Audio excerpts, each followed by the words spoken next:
Hi-ho, everybody. I'm Joshua Orro, the Mustang Prince, and welcome to Mustang Prince Orro Reports.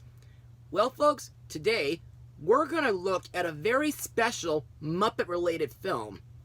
If you may recall, over the years, I blogged several Muppet films like Muppets Most Wanted, The Muppet Christmas Carol, The Muppet Movie, Muppet Classic Theater, and Muppet Treasure Island, which were all classical and zany films with beloved characters, fun songs, great stories, classic guest stars, and wonderful puppeteering created by the legendary Jim Henson.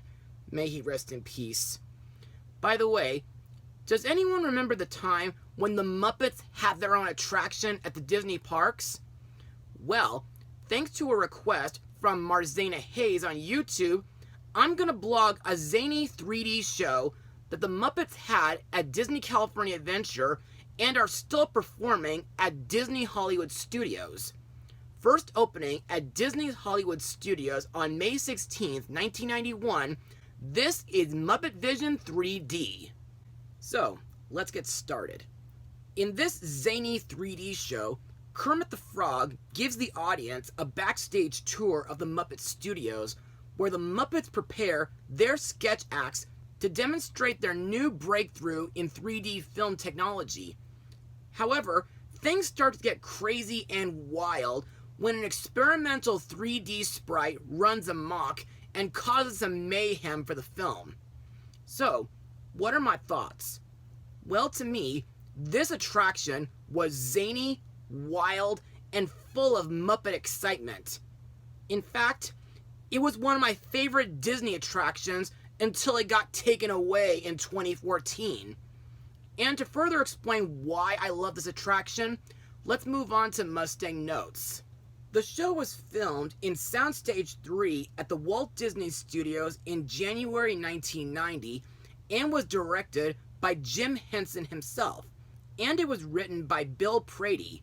The show was one of the final Muppets projects with the involvement of Mr. Henson, as well as veteran Muppet performer Richard Hunt, and it was the last time they performed as their characters. Henson died in 1990, my birth year, before production of the film was completed, and Hunt died in 1992. On August 28, 1989, Disney announced that they had an agreement in principle to acquire Henson Associations and the Muppet characters, and that a 3D Muppet attraction would debut at Disney's Hollywood Studios the following May. Jim Henson sadly died before the attraction could debut, and as a result, the acquisition was canceled and the attraction was delayed. An agreement to license the Muppet characters for the theme park attraction was reached, and it officially opened on May 16, 1991, the first anniversary of Jim Henson's death. On February 8, 2001, Muppet Vision 3D debuted as an opening day attraction at Disney California Adventure and has been operating at the park until November 1, 2014. The attraction was once sponsored by Kodak upon opening in 1991. However, in 2012, the company declined to renew sponsorship, and by 2013, all references to Kodak were removed. Now, as I said before, this was one of my favorite attractions at DCA, and it's been almost an entire decade since the last time that I saw it in person. So, like with my tribute to It's Tough to Be a Bug, I'm going to try my best to share my experience as I remember it. Now, my first experience with this show was during my very first visit to Disney California Adventure back in late summer 2002. And to me, I thought the entrance sign was not only cool with a huge Hollywood-styled flair, but it was also very fitting to the 3D theme. While going through the queue, I've noticed several zany-looking props in the outdoor portion, which brought back fond memories from the Muppet Show, and I think the indoor part looks great too, due to it resembling Muppet Labs. Not only that, but there's also an unattended security desk by which hangs a photograph of Link Hogthrob in his Bear on Patrol uniform. Plus, I like that the pre-show room is designed to look like a storage facility for Muppet props. Speaking of the pre-show, it was directed by David Gumpel, and it was shot at Jim Henson's Carriage House in New York City. And in my opinion, this pre-show is pretty cute, and some of my favorite parts is the scene where Gonzo does a dance with a flower pot on his head, and where Rizzo the Rat dresses like Mickey Mouse. Also, I liked the time when Constantine made an unexpected cameo in order to promote Muppets Most Wanted back in 2014. After the pre-show, we enter into the theater, which looks like an amazing reproduction of the Muppet Theater from the TV show. Also, during the show, I like that it features audio animatronics like the Penguin Orchestra, led by Nicky Napoleon, who not only play the show's music, but in one act, they use a red and white cannon when their pit caught fire, Statler and Waldorf, who make silly comments throughout the show, and the Swedish chef, who operates the projector like in the Muppet movie. There's even several fantastic effects like lighting, wind, projections, smoke, and soap bubbles.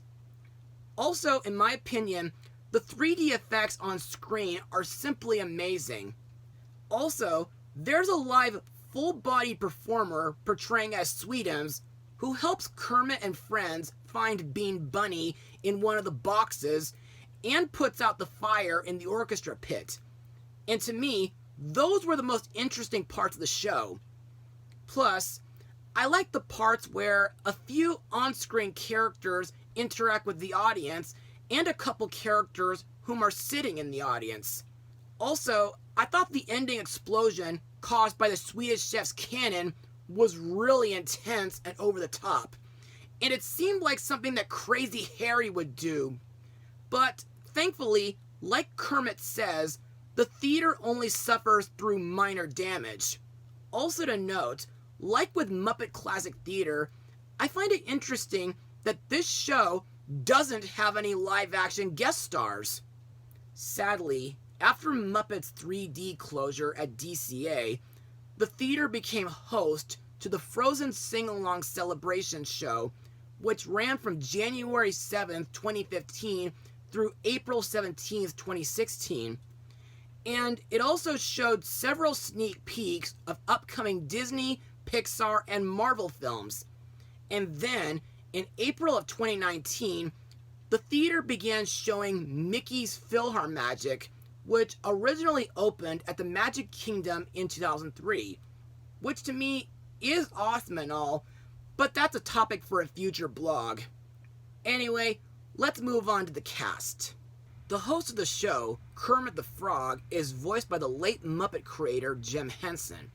In this attraction, Kermit gives the audience a tour of Muppet Studios, where many of the Muppets are preparing for segments in the show to follow throughout the tour.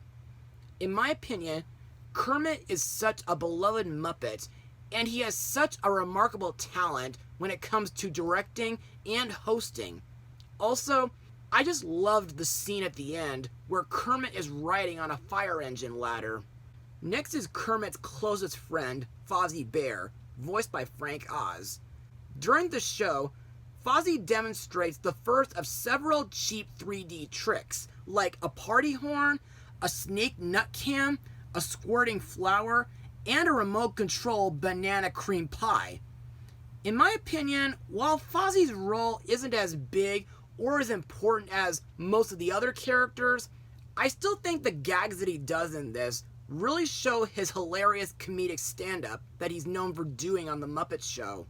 Next we have Gonzo the Great, voiced by Dave Goelz. Like Fozzie, Gonzo doesn't really do too much, but I like that he does that flower pot dance during the already mentioned pre-show, as well as pushing a stick labeled 3D towards the audience while opening a door. But the part where Gonzo truly sticks out in the show is when he alerts Kermit and Fozzie that Bean Bunny has run away. And now we come to the creators of Muppet Vision, Dr. Bunsen Honeydew and his assistant Beaker, voiced by Dave Goelz and Richard Hunt. In this show, Dr. Honeydew and Beaker demonstrate their newest invention, a living 3D effect called Waldo C Graphic. Unfortunately, Waldo proves to be uncontrollable, so Honeydew and Beaker try to deactivate him by using the Inflatomatic, which, well, makes Waldo explode into smaller versions of himself, and the Vacuum Muppet, which sucks up all but one of the Waldos, but also accidentally sucks up the entire lab as well, but only temporarily, as Kermit puts it. Next we come to the lovely and talented Miss Piggy, also voiced by Frank Oz. In this show, she does a sweet, show-stopping 3D number, which just happens to be a musical rendition of Dream a Little Dream of Me. Unfortunately, Piggy gets annoyed when Bean Bunny tries to assist her by using various props to add 3D effects, like a butterfly, a bee, and a bubble blower. But then it goes too far when a boat pulls Miss Piggy into the lake and out of the scene. Later, during Sam Eagle's act, Miss Piggy is dressed as the Statue of Liberty, but unfortunately, she gets humiliated when Waldo tears off her skirt. Next up is Sam Eagle, also voiced by Frank Oz. During this attraction, Sam is in charge of the grand finale, a salute to all nations but mostly America, which features several Muppets patterned after the dolls featured in It's a Small World, and a large band of dolls waving flags from different countries and playing the 1812 Overture and Stars and Stripes Forever. To me, this act and the fireworks makes me want to salute to Sam's patriotic work. And even though his act was supposed to be 3 hours long, I'm glad that Kermit gave him a minute and a half to demonstrate it. Another character to talk about is Bean Bunny, voiced by Steve Whitmire.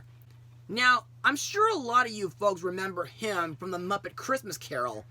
However, during this show, Bean tries to improve the show and help Miss Piggy during her act by doing 3D effects.